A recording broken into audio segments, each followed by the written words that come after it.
Bonjour amis terriens et néanmoins cinéphiles. Eh bien, le frisbee du jour, ça va être John Wick 4. Waouh, je n'aurais jamais cru m'entendre dire cela. Eh bien pourtant, va chercher les bobos, va chercher. T'énerve pas. Va chercher, t'inquiète pas, c'est bien une bouse. Un frisbee. Que d'espoir déçu.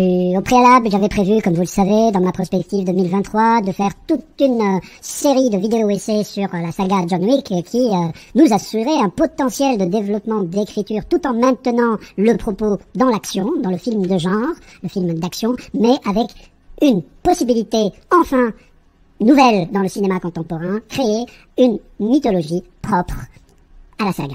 Déception, déception, déception, déception, mais malheureusement, absence d'étonnement, vu le niveau de la culture cinématographique de votre monde actuel, dominé par, comment je vais le dire, par l'absence de pensée. This is quite the mess you've made. I understand. I understand. Allez, on y va.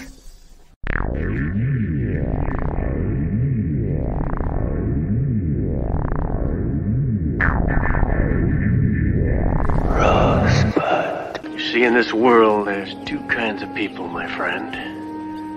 Those with loaded guns, and those who dig.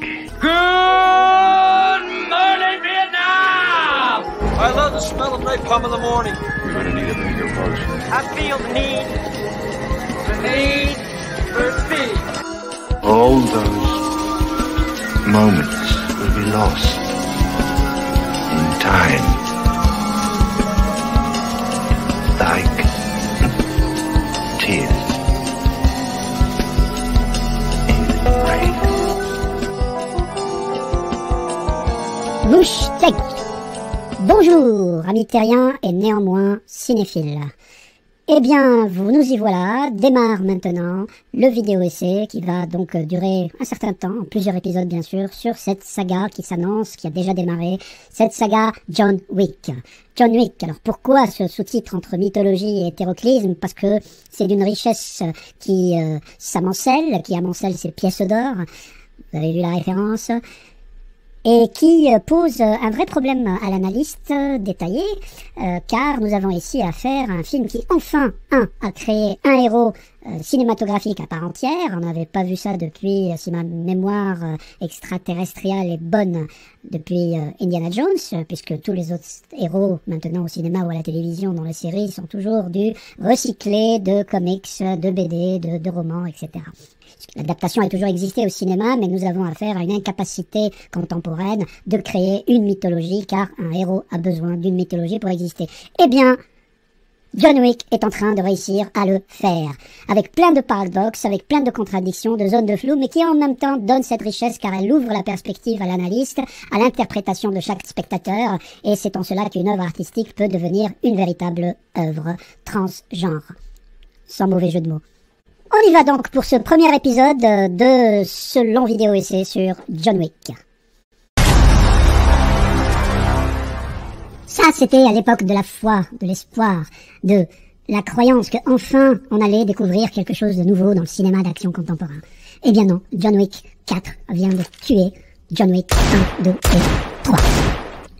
Je vais essayer d'expliquer mon propos dans la suite de cette vidéo.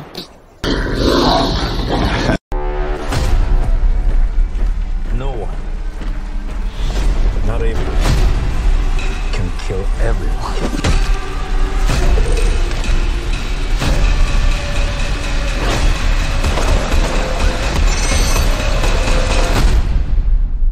You ready, John?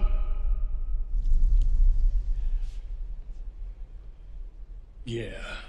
Ainsi, dès le visionnage d'une des premières bandes annonces du film, John Wick 4, on sent bien, sans complètement le comprendre encore, en tout cas moi j'ai ressenti quelque chose qui me mettait mal à l'aise, quelque chose de factice, je ne pouvais pas mettre le doigt dessus, mais je sentais qu'il y avait quelque chose qui allait me décevoir, et au visionnage de John Wick 4, j'ai bien sûr compris de quoi il s'agissait. Eh bien, parlons-en. And I'm going to kill you. I understand.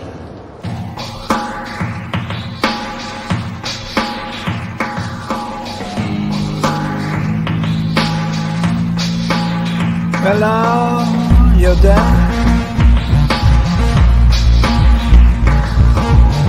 Hello, you die. Hello, goodbye. Hello, you're dead.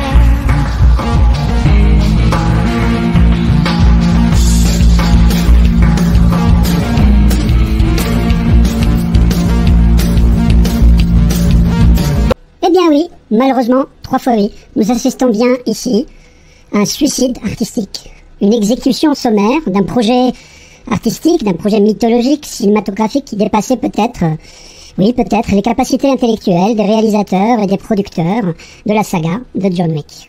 Et on tombe malheureusement, encore une fois, dans le désuet, mais tellement puissant et malheureusement actuel, duel entre des auteurs, des gens avec une imagination, un propos, et des producteurs, des faiseurs, qui vont donc se tromper et tromper sur la marchandise. Que de promesses gâchées. La première étant celle de la construction d'un univers narratif en soi, un monde à la mythographie hétéroclite que j'ai adoré, fait d'un assemblage d'éléments diégétiques, iconographiques, qui construisent une espèce de mosaïque. Une puissante référence à des mythologies, à des civilisations, à des religions humaines qui, sans nécessairement construire un propos cohérent, vont quand même permettre aux spectateurs de se référer à quelque chose de beaucoup plus large, de beaucoup plus puissant qu'un simple film d'action.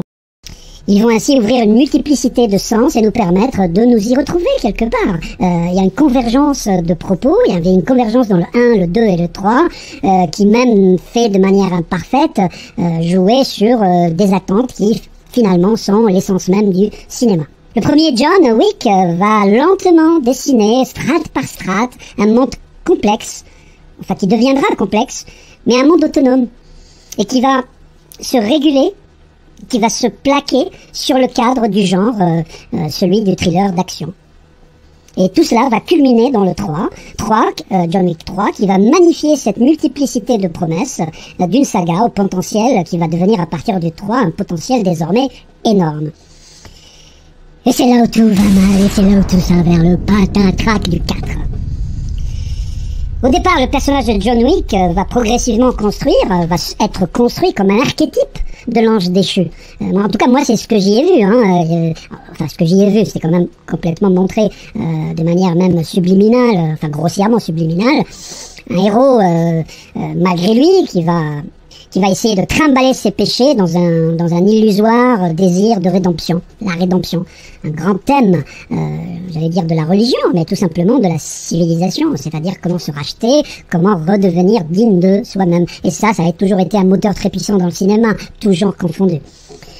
Et donc John Wick va se construire à travers les 3 premiers opus comme une sorte de Saint-Michel, qui serait coincé en enfer. Voilà. Car moi je pense que c'est bien cela dont il s'agissait. J'allais dire il s'agit. J'avais mon intuition au départ en visionnant le 1 puis surtout le 2 comme appartenant à des logiques d'écriture largement influencées, largement référencées dans un univers qui ne pouvait que s'expliquer par une sorte de purgatoire ou plutôt cercle dans l'enfer à la Dante où seraient livrées à eux-mêmes les âmes qui sont exclues de rédemption, qui sont exclues de paradis et qui vont être soumises. Allez-y, vous êtes en autonomie dans un des cercles ou plusieurs cercles de l'enfer et vous allez être soumise à la nécessité de vous d'organiser votre propre monde infernal avec ses propres règles. Et c'est là que je trouve ça fascinant parce que de ma mémoire culturelle de votre environnement civilisationnel terrien, je n'avais rien vu de tel au cinéma. Sinon, comment on pourrait expliquer, je veux dire, cette ambiance onirique du 1, du 2 et du 3, où l'on trouve, je sais pas, où ils sont criminels au mètre carré, une absence de police, c'est-à-dire une référence au monde réel régulé par les hommes que vous êtes, les humains que vous êtes, dans une mythologie ici, où en fait, nous sommes en enfer, et l'enfer c'est vous-même, c'est-à-dire démerdez-vous, il n'y a pas de Satan, Satan c'est vous. Et ça, j'ai trouvé ça fascinant, absolument fascinant. Parlons-en.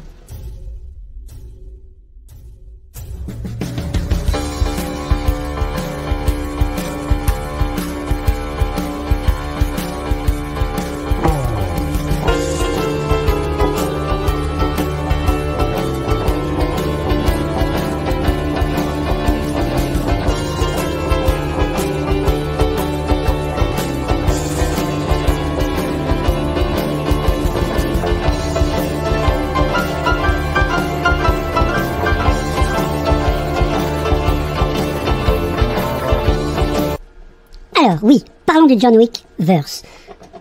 Un terme pour être à la mode, enfin votre mode, du multiverse, de l'universe, tout se verse dans une espèce de magma universel. Ce n'est pas grave, en fait, ce que ça veut dire, c'est tout simplement que John Wick, en tout cas dans son intention première, largement ressentie dans les 3 premiers volets, crée un univers. Je parle de mythologie, mais en réalité, ce que j'entends par là, c'est que ça crée d'abord une mythographie.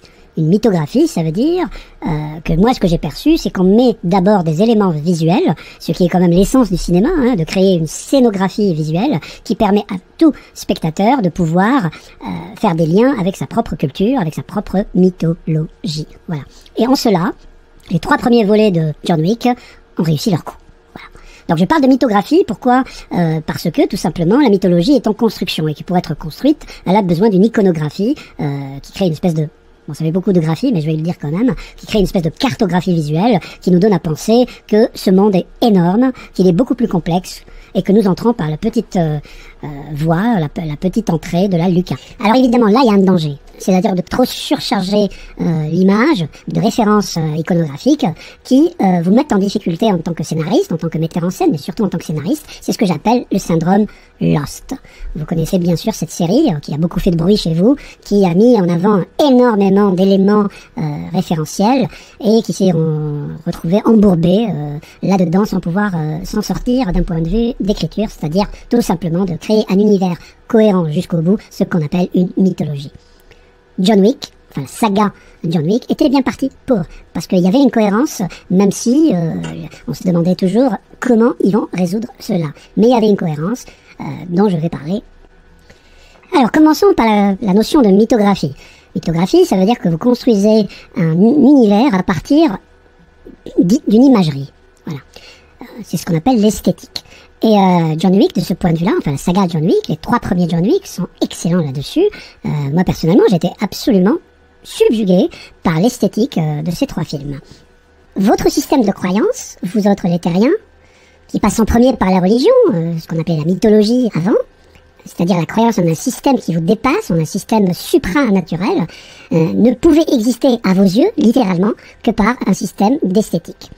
Et le cinéma, de mon point de vue, depuis que je vous regarde, depuis que j'observe ce que vous produisez dans ce que vous appelez l'art cinématographique, n'est rien d'autre qu'une redite de cela. C'est-à-dire que le cinéma est une excroissance, est une continuité de votre système religieux. Vous avez besoin que votre imaginaire individuel et collectif soit magnifié par une narration, par une histoire qui donne un sens au fait que vous soyez ensemble sur cette planète. Alors, je m'égare un petit peu, revenons à John Wick. D'un point de vue cinématographique, c'est une réussite totale. C'est-à-dire que nous allons retrouver dans tous les plans, et je dis bien tous les plans des 3 premiers John Wick, dans le 4 aussi, mais à mon avis de manière surfaite et factice, je reviendrai là-dessus plus tard, un système de référence iconographique absolument gigantesque. Et c'est là où je me dis que les metteurs en scène, le scénariste, enfin je ne sais pas comment le processus visuel s'est construit, hein, qui a fait quoi, à quel moment, qui a eu une idée ou une autre, à quel moment. Moi je retrouve beaucoup l'univers de Peter Greenaway, qui est un metteur en scène que j'aime beaucoup, enfin qui a des hauts et des bas, mais un metteur en scène anglais qui a culminé dans les années 80-90, et par énormément d'aspects, je retrouve dans John Wick son travail de cadrage, mais également de référencement dans le même cadre d'un univers artistique humain qui subjugue la narration du film à proprement dit. Dans Meurtre dans un jardin anglais, on retrouve les cadrages visualisés, hein, à propos sur le cadre qui est présent dans plein de séquences de John Wick, dans le ventre de l'architecte, qui est à mon avis la référence ultime pour John Wick, l'utilisation du décor, l'utilisation des monuments comme décorum ultime, des statues, de la référence à l'art humain, en lien direct avec le destin de l'humanité, mais aussi sa référence religieuse et mythologique. On retrouve également dans Le cuisinier et le voleur, sa femme et son amant, un film très axé sur des références à la peinture hollandaise, hein, avec l'utilisation des 3 couleurs fondamentales du mythe, hein, le rouge, le bleu et le vert, que l'on retrouve de manière extrêmement présente dans plein de séquences de John Wick, hein, qui d'ailleurs ce sont les 3 couleurs fondamentales de John Wick. De ce point de vue-là, je trouve ça assez fascinant. Je pense que c'est fait exprès. Je ne sais pas qui a pris la décision, mais je soupçonne que le scénariste Derek Kolstad, bien sûr, a eu un rôle très important. Et d'ailleurs, si on parle de références cinématographiques, j'ouvre un chapitre là-dessus, un sous-chapitre sur les références cinématographiques. Je laisse se superposer l'univers de Greenaway à travers les 3 films cités sur celui de John Wick. Quand je dis John Wick, c'est bien évidemment le 1, le 2 et le 3 qui créent une mythographie incroyable dont je retrouve l'esprit esthétique chez Peter Greenaway. Et puis nous enchaînerons sur les références cinématographiques qui contribuent à cette mythographie John Wickienne, à ce Wick Universe, à ce John Wick Universe, tout de suite après.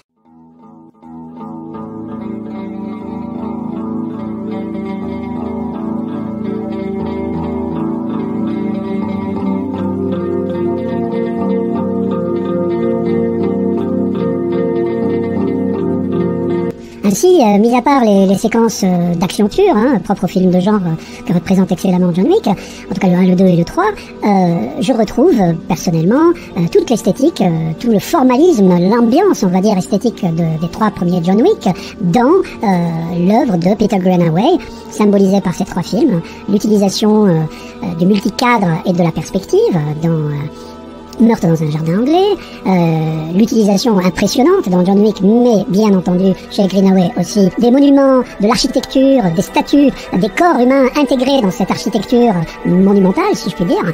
Et puis, bien sûr, en termes d'utilisation des lumières, des 3 couleurs dont j'ai parlé plus tôt, le rouge, le vert et le bleu, et l'inscription, là aussi, des corps dans une espèce de peinture de lumière autour de ces 3 couleurs fondamentales du mythe, que je retrouve bien sûr dans le cuisinier, le voleur, sa femme et son amant.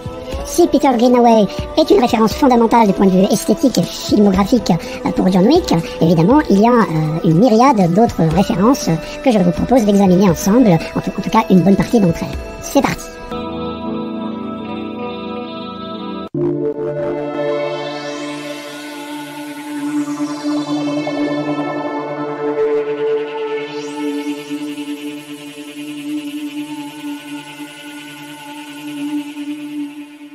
La saga John Wick, comme je l'ai dit au début de cette vidéo, est une création hétéroclite. Hétéroclite, c'est-à-dire qu'elle est faite d'éléments puisés dans différents environnements, dans différents univers, qui a priori n'ont rien à voir les uns avec les autres, et qui viennent se plaquer sur une histoire que l'on raconte. La caractéristique des John Wick, c'est que tout cela semble être jeté en vrac dès le premier John Wick, mais surtout dans le 2e et le 3e, comme une promesse d'une explication de la construction d'un univers très complexe, mais qui fait sens, ce qu'on appelle une mythologie, ce que j'ai un peu appelé par humour le John Wick verse. Alors pour cela, comme je l'ai dit également plus tôt, il nous faut créer une mythographie. C'est ce que fait John Wick de manière, donc comme je viens de le dire, hétéroclite, et qui va donc construire un ensemble d'abord visuel, donc avec des références cinématographiques, artistiques et architecturales, des éléments topographiques, les lieux, les échelles d'espace, les pays où se situe l'action pendant les 3 premiers John Wick, et d'ailleurs même dans le 4e. Et puis, et c'est là où c'est le plus important, et c'est le plus crucial pour un univers que l'on tente de créer, c'est bien sûr les références narratives, c'est-à-dire elles peuvent être littéraires, religieuses et cinématographiques, comme c'est le cas dans les John Wick. Tout cela va donc créer pour l'instant, en tout cas, moi je pense que c'est mort, si je puis dire, pour l'instant une mythographie hétéroclite, mais qui commence à construire petit à petit du sens, un univers dont on devine la complexité mais aussi la cohérence, et qui va constituer lentement ce qu'on appellera une mythologie, dont on ne saisit pas, bien évidemment, encore le propos global. En tout cas, ça, c'est la promesse des John Wick. Alors, les références cinématographiques, elles sont d'abord, bien évidemment, visuelles. Bon, je parlerai pas de Matrix, etc., parce que j'y reviendrai tout à l'heure, rapidement d'ailleurs, puisque c'est de l'ordre également de la référence narrative. Mais bon, et donc, je pourrais commencer par des choses un peu faciles, comme la fameuse séquence du miroir. Alors, je vais pas faire de chronologie, je vais parler des choses de manière aussi hétéroclite, puisée ici et là dans l'œuvre. De toute façon, ça n'a pas beaucoup d'importance puisqu'il s'agit de montrer comment cette saga s'est construite. Mais commençons d'abord par la référence hommage faite au début de John Wick Chapter 2, qui est la séquence extraite du Mécano de la Générale, que l'on voit projeter on ne sait comment, un petit peu style cinéma Paradiso. Je suis pas sûr que ce soit fait exprès à ce niveau-là, c'est-à-dire la référence au cinéma italien, mais en tout cas la référence hommage au film, le Mécano de la Générale de Buster Keaton, avec Buster Keaton dans le rôle principal, qui est le premier grand blockbuster américain, une comédie, mais aussi le premier grand film de cascade et d'action. Donc je pense qu'un film réalisé par un cascade cascadeurs, ne pouvait que rendre hommage à ce grand pionnier.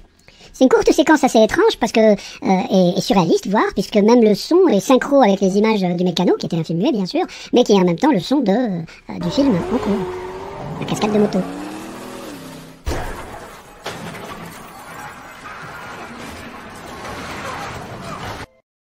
Cet hommage à la grande époque du film muet, du slapstick, c'est-à-dire où visuellement ça allait très vite et où tout passait par la narration visuelle, on le retrouve de façon évidente aussi dans la fiche promotionnelle de John Wick 2, qui fait une référence directe à un film de Harold Lloyd, un autre grand comique de cette époque-là, son film de 1918, Two Guns Gussie, en français je crois que c'est Feu croisé, un western. Donc voilà, les références sont évidentes et font plaisir, je dois dire. J'ai déjà parlé de Peter Greenaway, comme référence atmosphérique, si vous voulez. Je pourrais aussi rajouter un autre film, The Pillow Book, un film, une espèce d'essai cinématographique qui parle du corps et du tatouage. Le tatouage sur le corps en tant que dépositaire d'une mémoire, d'une histoire qui amplifie le sens et l'essence, si je puis dire. Comme les tatouages, symboles et écritures sur le corps de John Wick vont codifier son histoire, sa vie, on a une espèce de code chiffré sur le corps, dépositaire de sa trajectoire, de son histoire.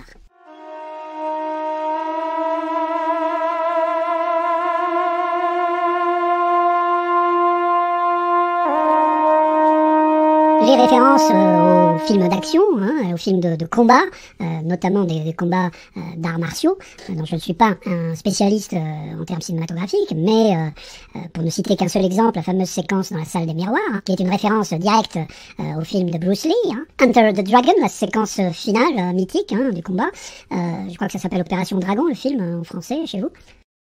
La séquence de ce combat dans la galerie de miroirs est absolument magnifique visuellement, esthétiquement. C'est bien évidemment un hommage à Bruce Lee, mais là où Bruce Lee va jouer sur la lenteur, qui va renforcer son côté félin, d'ailleurs revendiqué, chez John Wick, on est plus dans une espèce d'accélération des combats, ralenti, accélération, ralentir, accélération, avec un environnement bien évidemment de miroir, mais également de fond d'écran magnifique, qui mettent en, si je puis dire, en miroir l'aspect technologique de la séquence et l'aspect rudimentaire de la galerie de miroirs.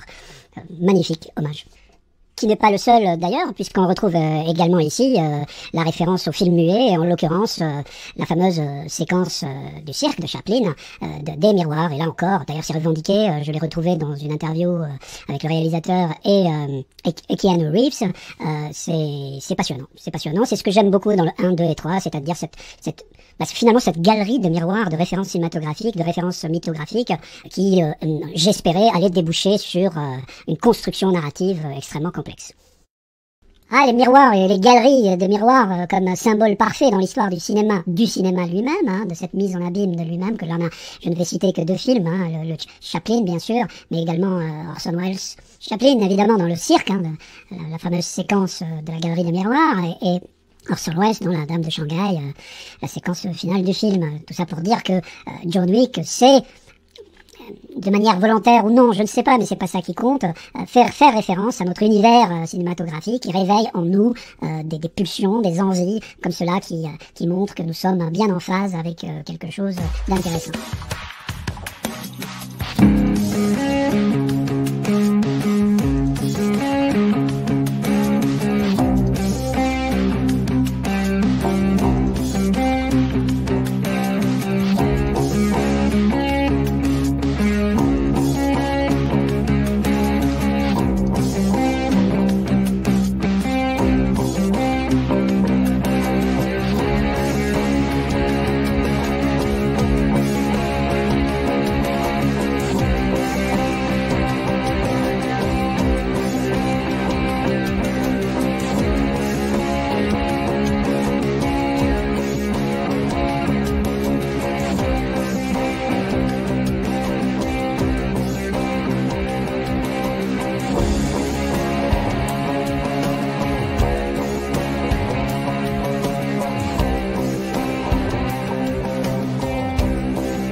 Sauf pour la séquence du cirque de Charlie Chaplin, ce ballet magnifique va aboutir à la victoire du héros sur le ou les vilains et se termine de manière assez similaire. C'est très très réussi comme référence parce que je pense qu'elle est faite sciemment.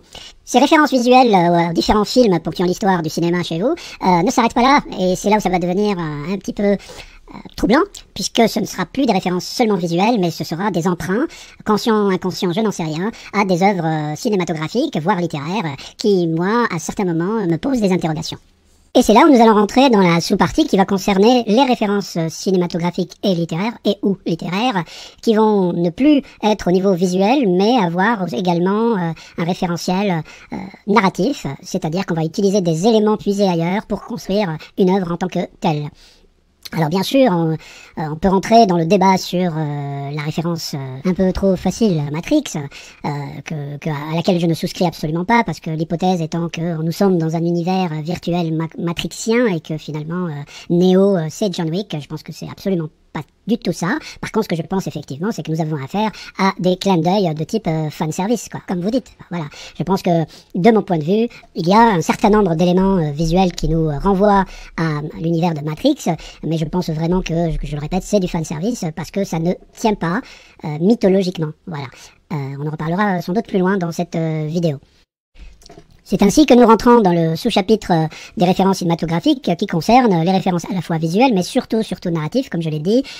Donc nous allons parler de, bien sûr, très vite, de Matrix, mais surtout de Constantine, le personnage joué, devinez par qui? Par Keanu Reeves.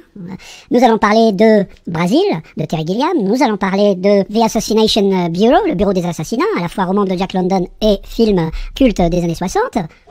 Nous allons parler de American Gods de Neil Gaiman et surtout de Neverwhere aussi de Neil Gaiman. Et puis bien sûr, nous réfléchirons ensemble sur comment tout cela nous a emmenés à attendre une mythologie très complexe et révolutionnaire dans le cinéma d'action qui, malheureusement, le 4 l'a confirmé, ne risque pas d'arriver.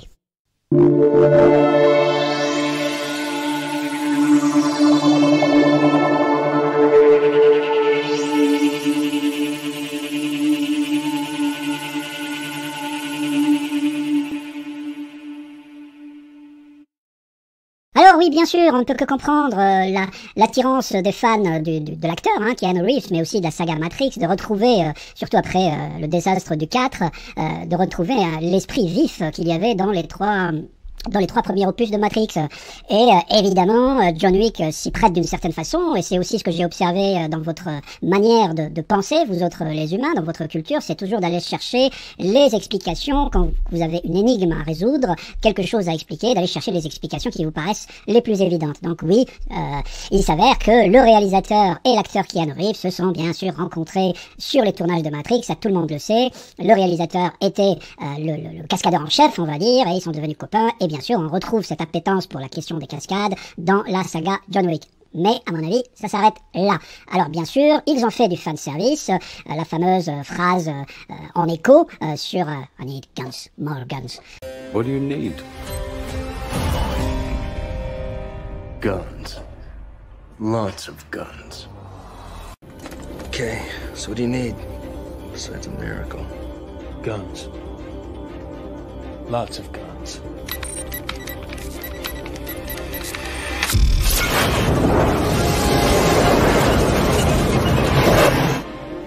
Mais c'est tout.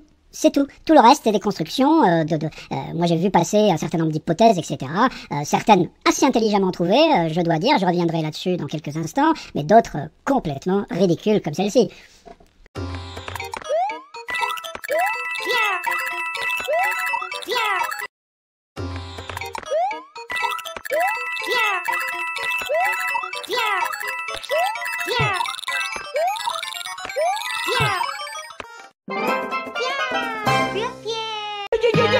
Allez, retrouver l'inspiration des Continental Hotel dans une espèce de recherche d'indices où il y a une bagnole Continental et une vague pancarte Hôtel sur un mur. Franchement, il fallait le faire. Si on s'amuse comme ça, évidemment, on peut reconstruire le sens du monde assez facilement et plusieurs fois. C'est d'ailleurs ce qu'on appelle, dans votre excellente discipline universitaire, la sémiologie, une combinaison d'éléments narratifs aléatoires, mais qui fait sens pour la personne qui les combine ensemble. C'est ce qu'on appelle un plaquage interprétatif par construction. Alors des hypothèses aussi farfelues, il y en a pléthore si on fait une petite recherche sur le net, mais bon, ça a juste envie de dire... What the hell are you talking about? Merci Truman.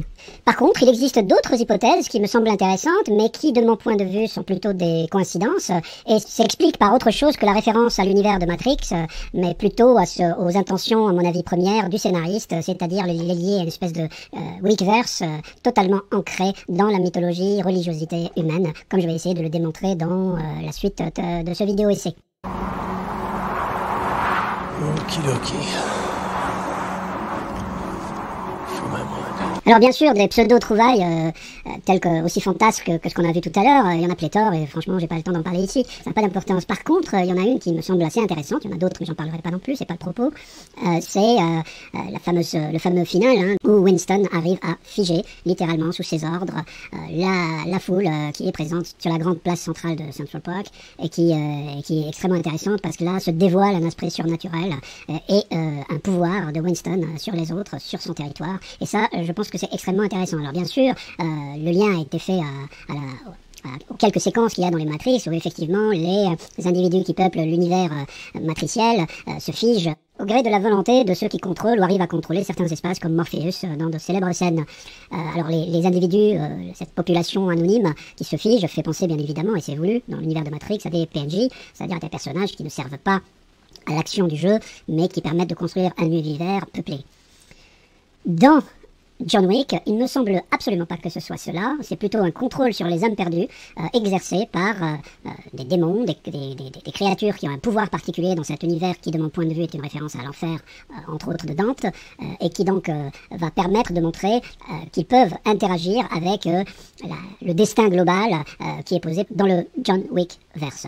D'ailleurs, la meilleure preuve, c'est que quand, regardez bien cette séquence, cette fameuse séquence, quand ils se figent, ils se tournent vers leur maître, ce qui semble être leur maître, et ne se fichent pas comme de vulgaires PNJ, comme c'est le cas dans Matrix. Revoyons les deux séquences.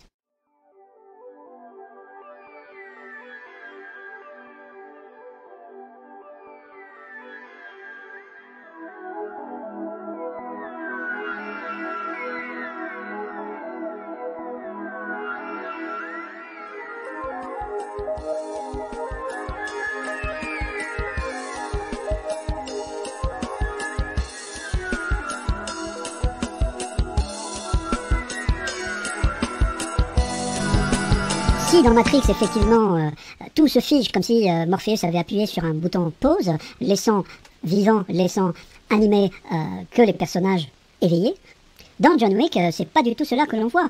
On voit que les personnages, enfin la population qui entoure John Wick et Winston, s'arrête et se fige par volonté propre sous l'ordre de Winston. Et là, ça confirme bien que nous avons affaire à un grand ordonnateur qui permet de contrôler les autres, et non pas une réalité virtuelle, comme c'est le cas dans Matrix. Cette réalité plutôt mythologique, démonologique, religieuse, telle que je vais essayer de le démontrer et que je pense très profondément avoir été l'intention première du scénariste, montre bien d'ailleurs comment, à différents moments des trois premiers films, mais aussi dans le quatrième, sous certains aspects, on voit bien qu'il y a un contrôle exercé dans des zones de pouvoir par des démons, des personnes dotées d'un pouvoir particulier. Alors évidemment, les managers des hôtels, dans l'hôtel Continental semble être le plus important, donc Winston bien sûr, mais également ce qui expliquerait que malgré les événements qui se passent, qui peuvent être violents, etc., la population autour ne semble pas en avoir conscience. Et d'ailleurs, dans le 4, la fameuse séquence de bagarre entre John Wick et le maître assassin qu'il a, joué excellemment par Scott Adkins, de façon grotesque mais cinématographiquement intéressante, dans la discothèque, les personnages danseurs, les danseurs ne semblent pas s'en offusquer, y faire attention, comme s'il n'existait rien du tout, comme s'ils étaient sous un contrôle de conscience par un individu, une créature. Et c'est d'ailleurs au moment où Killia meurt, est atteint, qu'il semble se réveiller, comme se libérant d'un enchantement d'une même mise psychique. Alors oui, bien sûr, le blocage imbécile de YouTube m'empêche de démontrer mon propos par l'extrait de la bagarre entre Killia et John Wick, dans l'immense discothèque, dans John Wick 4. Et donc voilà, donc en fait ce que j'ai essayé de montrer, et c'est assez visible à l'écran pendant toute la séquence, qu'à chaque fois que John Wick arrive à blesser, à donner des coups signifiants à Killia, se réveillent progressivement les danseurs qui sinon continueraient continuerait de danser, de s'amuser comme si de rien n'était. Et en fait, ça commence par cercle concentrique, et donc ça commence par les plus proches, et puis ça se déploie.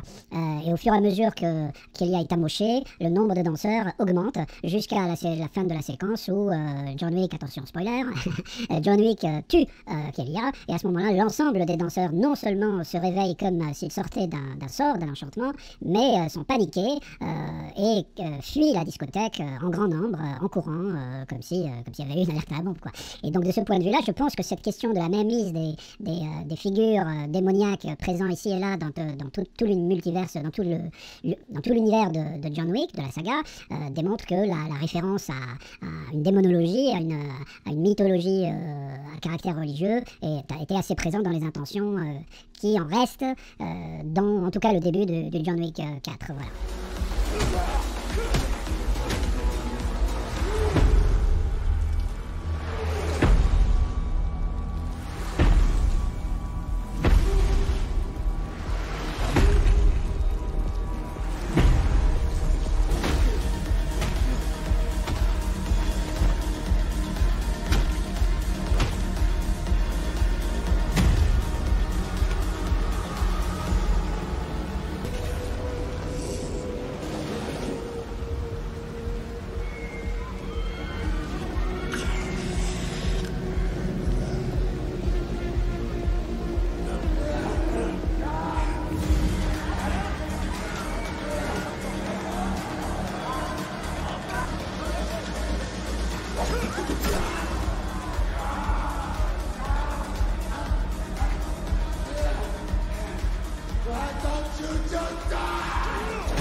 Je sais ce que vous risquez de dire, c'est que je fais du plaquage interprétatif, que je dénonçais moi-même. Ben non, parce que je vais essayer quand même d'argumenter les choses, mais pas tout de suite, en tout cas sur ce versant mythologique du Wickverse. Je le ferai dans la partie suivante. Pour l'instant, restant concentré sur les références narratives utilisées de manière directe, indirecte, voire même masquée dans cet univers, ce qui va permettre de toute façon de faire converger mon propos vers mon hypothèse centrale, qui est que l'univers de John Wick est ancré, si je puis dire, dans les profondeurs d'un enfer. Alors bien sûr, il y a plein d'autres choses à dire sur cette analogie un petit peu forcée par les fans entre Matrix et John Wick. Je ne rentrerai pas, ou alors j'en parlerai un petit peu plus loin sur le fait que John ne meurt pas, patati patata, qu'on est dans une deuxième tentative des machines de créer un monde virtuel pour John Wick, patati patata. Ça ne m'intéresse pas. Je pense que John Wick, la saga, telle qu'elle était pensée au début, se suffisait en soi, même si les parallèles et les passerelles étaient évidemment impossibles à éviter.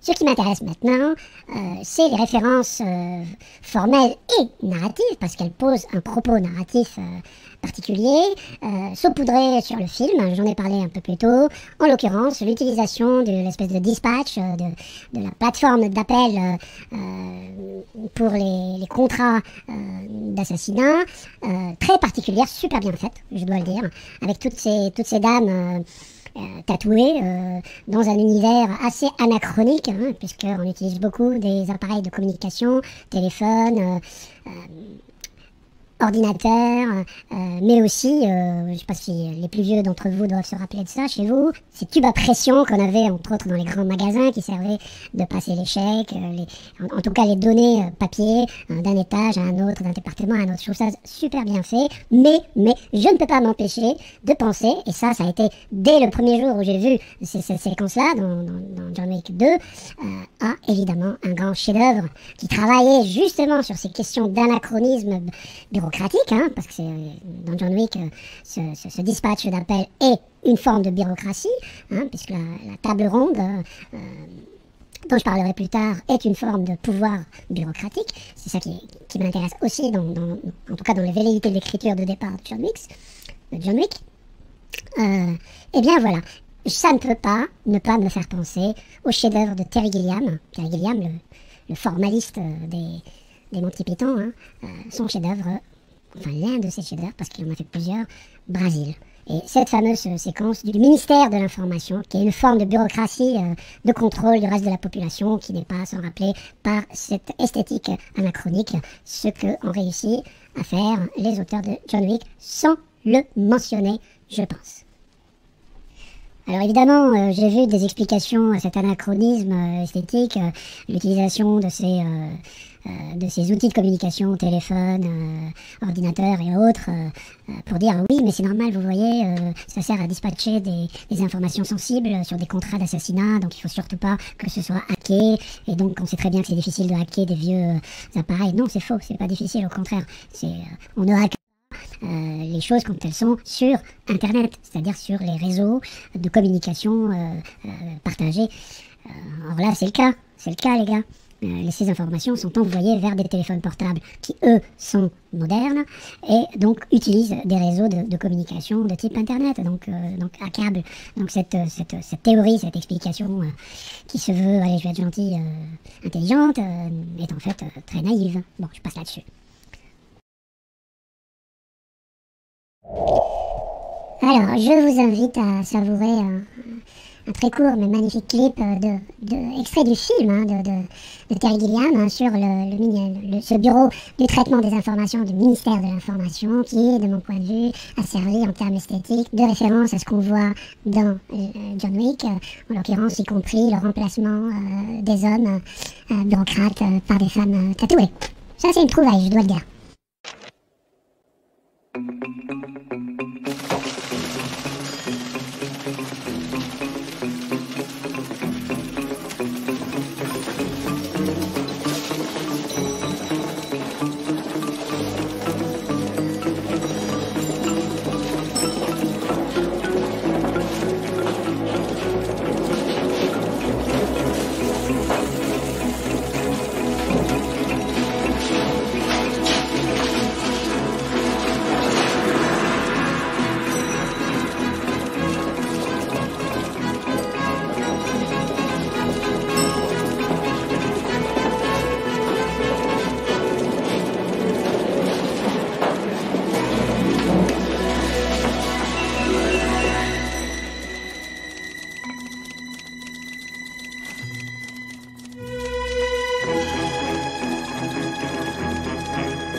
Alors évidemment, via le centre d'appel bureaucratique, le dispatching des directives, etc., ça nous mène en lien direct avec la table ronde, l'autorité suprême sur ce John Wick verse, une espèce de conseil d'administration de l'assassinat, un conseil d'administration de la gestion de ce monde qui, de mon point de vue, est un monde infernal au sens religieux du terme, et bien sûr, de ce point de vue-là, en termes de références cinématographiques narratives, on ne peut pas s'empêcher de penser au film, le bureau des assassinats, mais surtout, le roman de Jack London, à partir duquel a été adapté le film. Le bureau des assassinats qui pose clairement, de manière assez flagrante, le propos des John Wick sur la Round Table, la fameuse table ronde. Alors évidemment, je ne vais pas m'appesantir sur la question des chevaliers de la table ronde, la question de la circularité théologique que cela implique, etc. Je viendrai sans doute beaucoup plus tard dans ce vidéo-essai, mais concentrons-nous pour l'instant sur la référence qui, à mon avis, est la plus flagrante, qui est une référence au roman de Jack London via le film Le Bureau des Assassinats.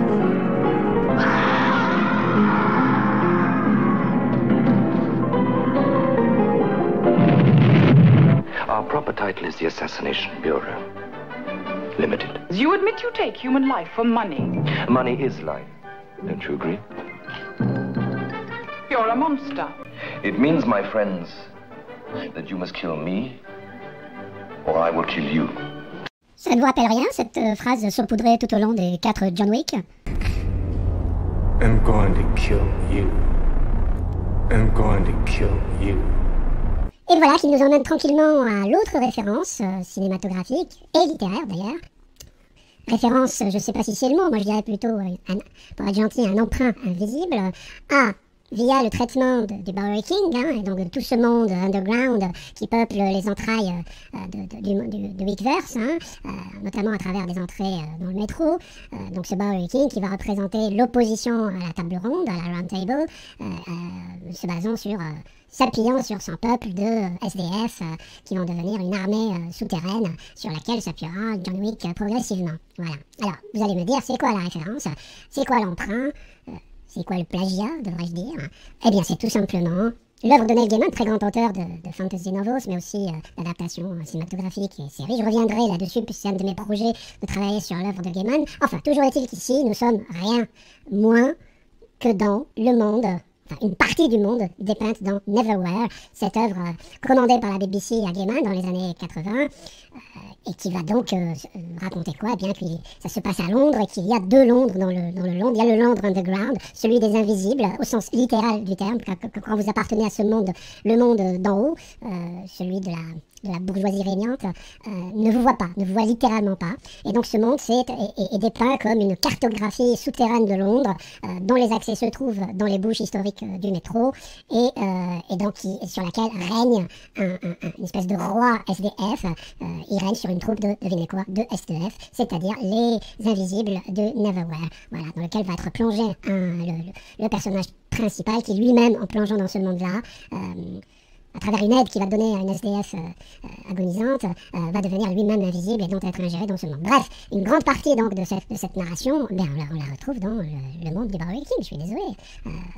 Il y a trop de coïncidences saupoudrées pour que ce soit le fruit d'un pur hasard d'écriture. Les similitudes sont trop flagrantes et surtout trop nombreuses. On va y venir. Alors avant d'aller plus loin, il faut dire que le traitement du scénario de Neil Gaiman est assez pauvre, hein, même si le film a été fait en 95. Il y avait quand même des moyens en termes de possibilités, même pour la télévision, d'effets spéciaux. Il n'y a qu'à voir la série Doctor Who de l'époque. Donc ça a été traité assez pauvrement, si je puis dire. Bon, le scénario reste suffisamment intéressant pour captiver l'attention, mais le décor et les effets spéciaux sont extrêmement datés et ça sent le financement en sandwich, quoi. L'underground est assez rigolo, ça fait studio, bric-à-brac, etc. Mais ce n'est pas le propos de cette vidéo. D'ailleurs, pour l'anecdote, évidemment, Neil Gaiman n'ayant pas été satisfait du traitement de la BBC, de la réalisation, il a écrit donc un roman à partir de son scénario pour pouvoir donner un peu plus de qualité esthétique, même si c'est que littéraire, à son œuvre. Alors, les similitudes entre John Wick et Neverwhere. Alors, bien sûr, ce concept d'underground royaume du Bowery King est évident maintenant. Le lien avec les stations de métro, qui évidemment dans le scénario de Gaiman, mais surtout dans son livre, vont beaucoup plus loin et font partie de la mythologie même de cette question-là. Mais bon, ça c'est un autre propos. Une autre similitude, c'est bien sûr le personnage lui-même de The Bowery King. I am the Bowery! Long live the king. Qui est en fait une espèce de fusion entre deux personnages présents dans Neverwhere, à savoir The Earl, qui est le roi de l'underground, et un autre personnage qui va aider le personnage principal dans sa quête et dans son combat, c'est le personnage du Marquis. Tiens, le Marquis, ça vous dit rien ?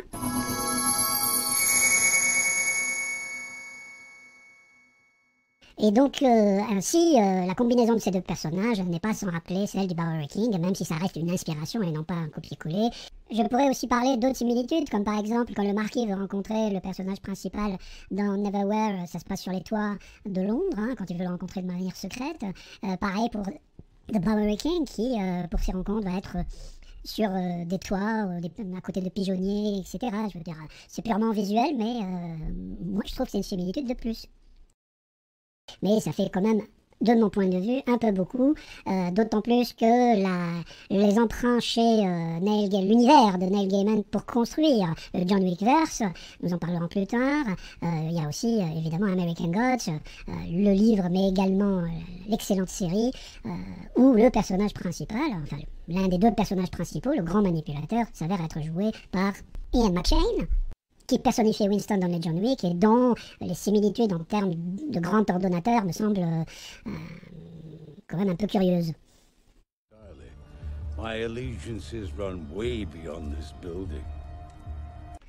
Et puis, il y a comme référence narrative cinématographique, mais aussi en termes de comics, le fameux Constantine, hein, ce film sous-évalué à mon avis, que j'ai beaucoup aimé, joué, on devine bien sûr par Keanu Reeves. Ce personnage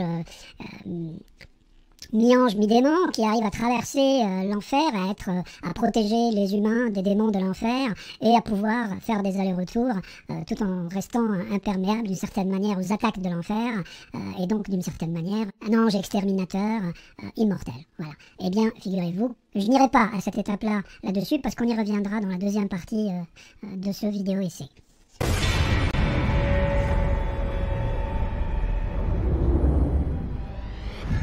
Mr. Constantine, I'd like to ask you a few questions. I know the circles you travel in, the occult, exorcisms. Thought that you could at least point me in the right direction. Yeah, okay, sure. Please.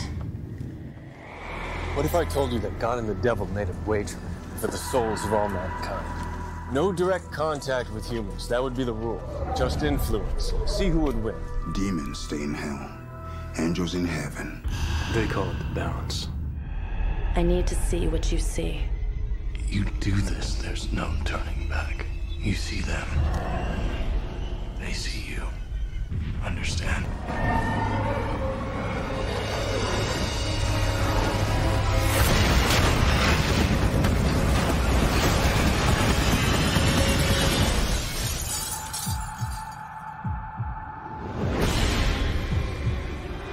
Into the light I command thee. Into the light I command thee.